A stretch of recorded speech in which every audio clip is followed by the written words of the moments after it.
இப்போ lockup death versus encounter death, இந்த ரெண்டுமே போலீஸ் செய்யக்கூடிய செயல் தான். ரெண்டுலையும் வந்து டெத் அக்கர் ஆகுது.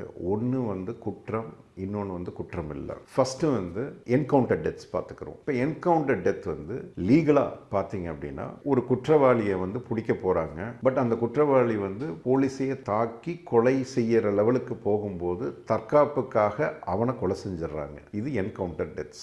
அப்போ இந்த செல்ஃப் டிஃபென்ஸுக்காக நீங்கள் கொலை பண்ணலாம் அப்படின்னு இடம் இருக்கானா ஐபிசியில் இன்னைக்கு இருக்க பிஎன்எஸ்ல இருக்கு. அப்போ கொலை தான், ஆனால் தற்காப்புக்காக தன்னை காத்துக்கிறதுக்காக அவனை கொலை பண்ண அப்படின்னா அது குற்றமாகாது அப்படிங்கிறது எக்ஸப்ஷன்ஸ்ல வந்துடுது. இப்ப லாக்அப் டெத் அப்படிங்கிறது போலீஸ் வந்து விசாரணை பண்ணணும், அடிக்காம துன்புறுத்தாம தேர்ட் டிகிரி மெத்தட் இல்லாம அவங்கள விசாரணை பண்ணணும், அதாவது கலெக்ஷன் ஆஃப் எவிடன்ஸ் பண்ணணும். பட் இந்த கலெக்ஷன் ஆஃப் எவிடன்ஸ்ல என்ன பண்றாங்கன்னா அடிக்கிறாங்க, அதுல செத்து போயிடுறாங்க. அப்ப இதுக்கு வந்து அந்த சட்ட ரீதியான பாதுகாப்பு அவங்களுக்கு இல்லை. இது வந்து ஒரு கொலையாக கருதப்படுது. இதுதான் இதுல உள்ள வித்தியாசம்.